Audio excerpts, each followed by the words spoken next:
Well, I don't think it's about the injury. The injury was pretty mild. In fact, he's not here on rehab. He was activated off the DL, made one appearance at High A Tampa, and then was optioned to AAA. I think it's more about commanding his overall repertoire. I think it's about avoiding overthrowing. I think it's about improving and sharpening his secondary stuff. His fastball is dynamite. It always has been. And generally, he controls it pretty well. We've seen at times in his first go-around at this level and a little bit in that fourth inning of his first outing this year that it can get up a little bit. But I think it's that overall harnessing of his raw ability, which is definitively Major League stuff.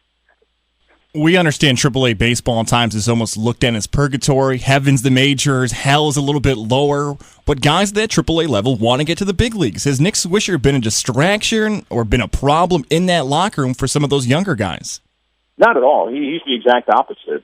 He has been very team-focused from day one. I've never met a more positive person on a day-in, day-out basis than Nick Swisher.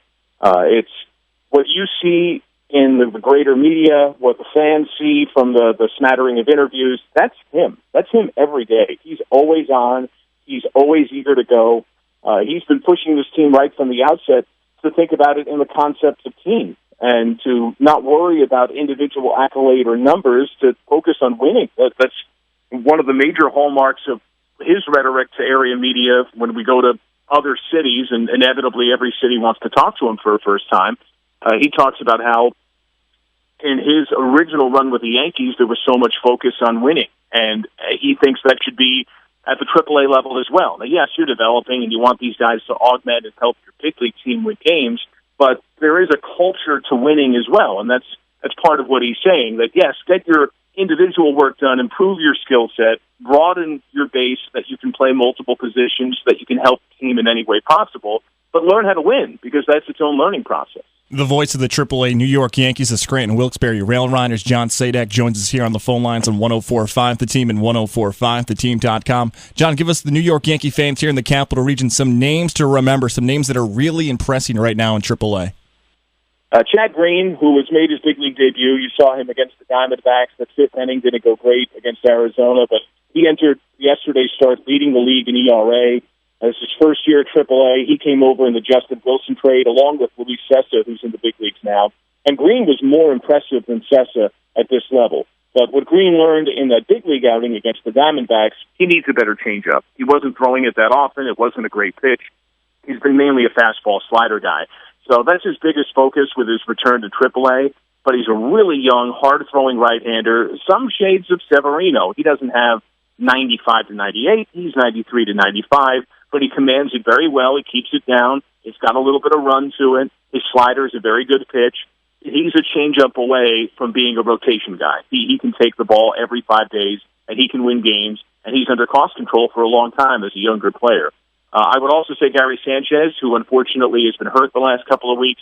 He took a foul ball off his thumb. He has started hitting off the tee one-handed. He was taking some ground balls the other day as well. I think he's getting close. They're going to reevaluate him either today or tomorrow, do another scan on that cracked thumb.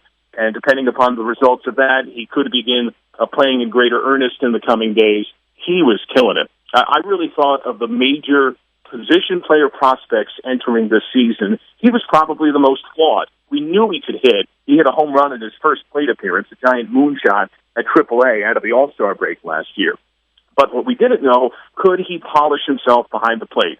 He didn't block the plate terribly well. While he had a strong arm, he wasn't as fluid. He wasn't quite as instinctive in controlling the run game. Total difference. This guy is by far, I thought, the best of the position player prospects this year. He can still hit. He still has that incredible power, and he's very clutch. But he also is perhaps the best catcher in the league at containing the run game. It's been a little sub 50%, and the handful of guys that have taken bases, it's often been more reading the pitcher than it has been Sanchez. And these pitchers have all heaped praise upon Sanchez for his ability to call the game, the way he blocks the plate, the way he controls the game.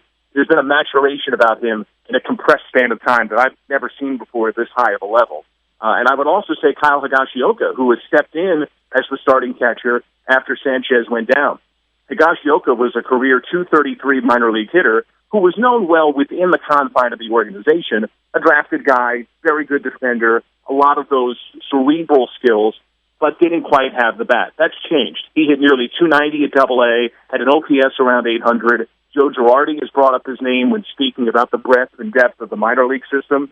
And since he's come up to Triple-A within a week's time, he's caught 3 shutouts. He's hit a couple of home runs. He's had a couple of doubles. And even more impressively, his outs have been rocket jobs. Everything is coming off his bat great. He looks a little stronger, a little bigger. We've asked him about it. He said he did not change or augment his off-season training program in any way. I just think it's man strength that he's starting to blossom into. The Yankees have a lot of depth there. A lot of exciting stuff at the AAA level. New York Yankee fans can look forward to that. He is the voice of the AAA Yankees, the Scranton Wilkes-Barre Rail Riders, John Saydack. John, thank you so much for the time today. We'll talk again soon. Take care. You got it, Tom. Be well.